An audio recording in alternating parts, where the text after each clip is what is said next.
So welcome to Jumbo IS and welcome to our lecture series called Daily MCQ Practice. In this lecture series, we cover a particular day's current affairs through a set of 4 to 5 MCQs. Look, the purpose of this lecture series is, well, to make you revise your current affairs through MCQs, because what better way to revise your current affairs than by getting the much needed MCQ practice from them? Because these 4 to 5 MCQs covered on a daily basis would add up to more than 1200 MCQs from the topic of current affairs alone. I'm not talking about other static subjects like polity, history, geography. No, just current affairs. You will be practicing 1200 MCQs.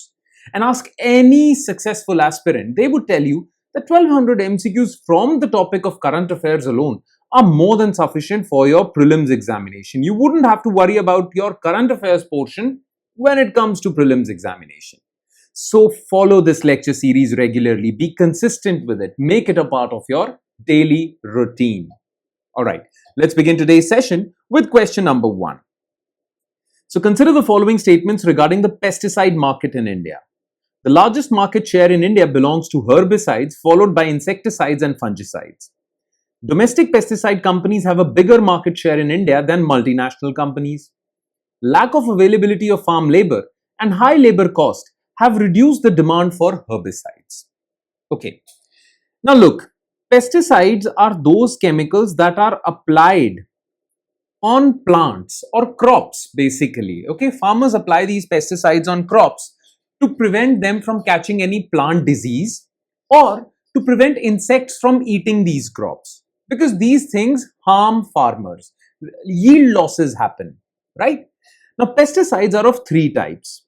Okay, one is insecticides. As the name suggests, well, they repel insects, they kill insects. Then is fungicides. As the name suggests, well, these fungicides basically prevent fungal infection. And the other category is herbicides.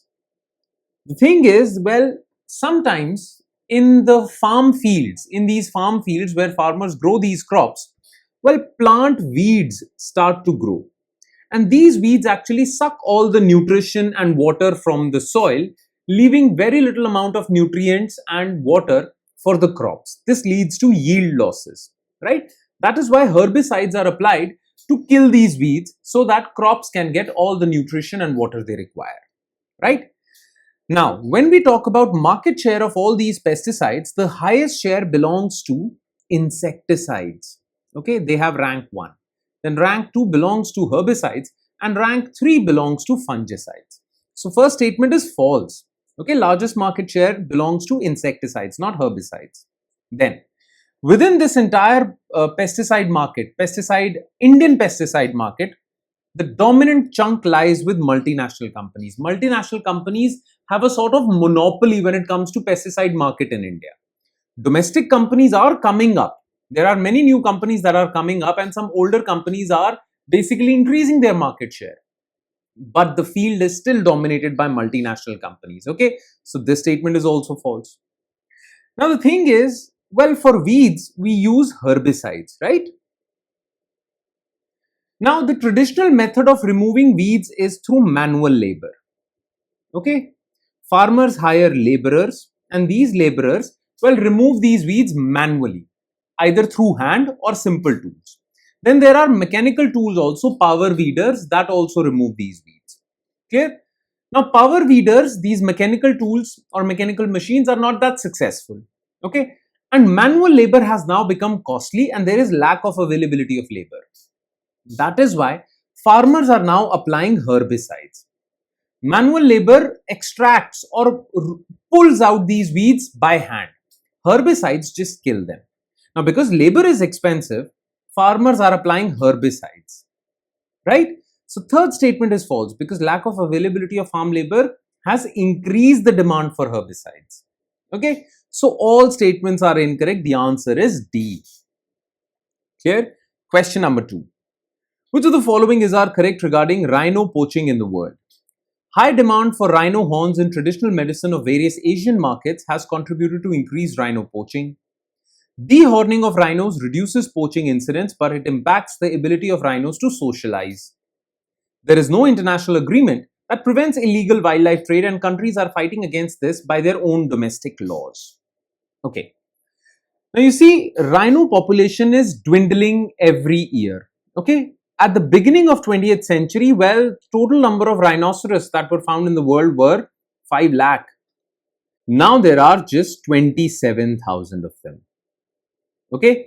So it is a big problem. Now the reason why rhinos are hunted down, poached, is because there is high demand for their horns in the traditional medicine of various Asian markets. There are superstitious beliefs also which creates demand for rhino horns in black market. Now, killing rhinos and the international trade of rhino horns is actually banned. It's illegal, but black market is open for them, right? So first statement is correct.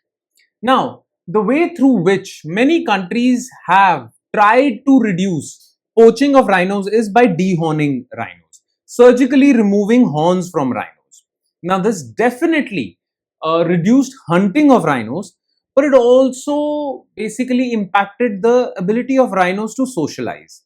So they became more isolated and it impacted their life, okay, and their longevity also. Okay, they couldn't socialize, they couldn't form groups, the ones who were dehorned. So that is why many people were thinking about a new practice through which you can reduce rhino poaching. Okay, so second statement is also correct. Now, there is no international agreement that prevents illegal wildlife trade. Absolutely not. There is a international agreement called CITES, Convention on International Trade in Endangered Species of Wild Flora and Fauna, CITES. Okay, so this statement is false. 1 and 2 only. The answer is A. Question 3. Consider the following statements regarding Nobel Peace Prize. It is being awarded annually since 1901 as per the will of Swedish inventor Alfred Nobel. Swedish Nobel Committee, which consists of 5 members, is responsible for awarding this prize. No US president has ever been awarded this prize before. Heads of state and members of national assemblies and national governments can send nominations for Peace Prize.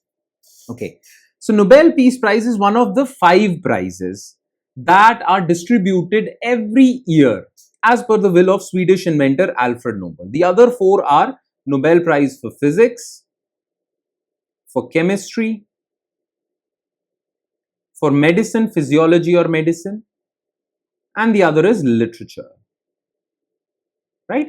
And the 5th category is Peace. Clear? So first statement is correct. Now the committee that is responsible for awarding Nobel Peace Prize is not Swedish Nobel Committee. It is Norwegian Nobel Committee, Committee of Norway. The members of this Norwegian Nobel Committee are appointed by Norway's parliament. So this statement is false. Okay. No US president has ever been awarded this prize before. No 5 US presidents have been awarded this prize. The last one being Barack Obama. So this is false. Now, Norwegian Nobel Committee basically creates a nomination list, and from that nomination list, they choose a winner. Now, any head of state or member of national assemblies or national governments can nominate someone's name in this list. That is true. Okay. So 1 and 4 only, B. And last, consider the following statements regarding Rhizotope project of South Africa. It is a project under which rhino horns are tagged with radioisotopes for the detection when they are being smuggled. The project is being supported by International Atomic Energy Agency. This project aims to deter rhino poaching for their horns without the need to go for dehorning of rhinos. Now, you remember I told you that rhino poaching could be reduced by dehorning of rhinos, but dehorning of rhinos basically impacts their ability to socialize. That's why we were searching for an alternative.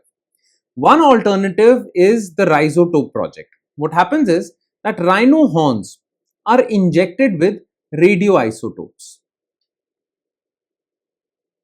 Okay, these radioisotopes emit radiations. Okay, these radiations can be detected.